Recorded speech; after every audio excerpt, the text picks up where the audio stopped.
అదే RTV app వార్తల్ని క్షణాల్లో చదివే అవకాశం ఉంటుంది. ఒక న్యూస్ పేపర్, ఒక టెలివిజన్ ఛానల్ మీ చేతుల్లో ఎప్పుడూ ఉంటాయి. నమస్తే, వెల్కమ్ టు ఆర్టీవీ. నేను సచిన్. తెలంగాణ బీజేపీ చీఫ్ ఎవరు అనే ఉత్కంఠకు తెరపడింది. అన్ని కోణాల్లో వడపోసిన కాషాయ పార్టీ అగ్రనేతలు కమల దళపతిగా రామచంద్రరావుకి ఓటేశారు. అయితే రామచంద్రరావు ఎంపిక వెనుక బండి సంజయ్ చక్రం తిప్పారని తెలుస్తోంది. రామచంద్రరావు ఎన్నికపై అధిష్టాన నిర్ణయం సరైనదని బండి సంజయ్ ప్రకటించారు. అంతేకాకుండా ఆయనతో తెలంగాణలో బీజేపీ పుంజుకుంటుంది అని కూడా బండి సంజయ్ చెప్పుకొచ్చారు. ఇప్పుడు అన్ని ఫాల్తు మాటలు అంటారు. వాటిని ఎవరు సోషల్ మీడియాలో పెడుతున్నారు, నేను కూడా చూసినాను.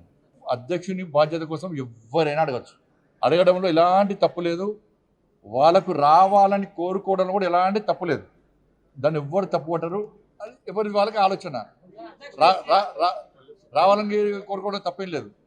కానీ చివరికి ఏమవుతుంది, చివరకు అధిష్టానం నిర్ణయించిన వ్యక్తికి, అధిష్టానం ఆలోచించిన వ్యక్తికి, ఎందుకంటే అధిష్టానం అన్ని ఆలోచిస్తుంది, దేని ద్వారా పార్టీకి లబ్ధి పడుతుంది.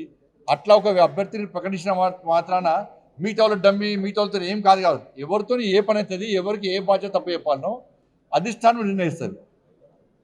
ఈ భారతీయ జనతా పార్టీ ఈ మధ్య కొత్తగా స్టార్ట్ అయింది. నాకు ఈ మధ్య కొత్తగా స్టార్ట్ అయింది. ఈ సోషల్ మీడియాలో ఉల్టా పోస్ట్ పెట్టి చూడు, లేకుంటే వేరే పార్టీలు చేస్తూ ఉంటారు అందరూ. కాబట్టి అధిష్టానం అన్ని చూస్తున్నది. ఎవరైతే పార్టీకి వ్యతిరేకంగా వ్యవహరిస్తారో, ఎవరైనా ఇప్పుడు పెట్టలే సోషల్ మీడియా ద్వారా కానీ ఇతరత్ర వాళ్ళకున్న మీడియా సాధనాల ద్వారా కానీ పార్టీకి వ్యతిరేకంగా, పార్టీ అధిష్టానం నిర్ణయించిన అభ్యర్థికి వ్యతిరేకంగా ఎక్కడ ఏం చేసినా కూడా పార్టీ చాలా సీరియస్గా వ్యవహరిస్తుంది. అంతేకాదు రామచంద్రరావుపై వ్యతిరేక ప్రచారాన్ని కూడా ఆయనే తిప్పికొట్టారు. ఆయనను డమ్మీ అంటూ సోషల్ మీడియాలో జరిగే ప్రచారాన్ని ఖండించారు బండి సంజయ్. పార్టీ నాయకత్వం అన్ని గమనిస్తోందని, అసత్యపు ప్రచారం వెనుక ఎవరున్నా వారిపై కఠిన చర్యలు తప్పవంటూ బండి హెచ్చరించారు. అంటే ఇక్కడే మనం అర్థం చేసుకోవచ్చు, రామచంద్రరావుకు బండి సంజయ్ పూర్తిగా మద్దతు ఇస్తున్నారని. దీంతో బండి సంజయ్ పట్టుబట్టి మరి రామచంద్రరావును అధ్యక్ష సీట్లో కూర్చోబెట్టారా అనే ప్రచారం ఇప్పుడు పార్టీలోనే జోరందుకుంది. ఇక అధ్యక్ష పదవి కోసం రామచంద్రరావుతో పాటు బీసీ సామాజిక వర్గానికి చెందిన ఎంపీలు ధర్మపురి అరవింద్, ఈటెల రాజేందర్ పేర్లు కూడా బలంగా వినిపించాయి. అయితే చివరకు అధిష్టానం రామచంద్రరావు వైపు మొగ్గు చూపింది. రామచంద్రరావు ఆర్ఎస్ఎస్ ఏబీవీపీల్లో పనిచేయడంతో పాటు పార్టీకి విధేయుడు, వివాద రహితుడు అనే ముద్ర కూడా ఉంది. ఇదే అధిష్టానం ఆయనను ఎంపిక చేసిందని చెప్పుకోవచ్చు. అందరినీ కలుపుకొని పోయే మనస్తత్వం రామచంద్రరావు సొంతం.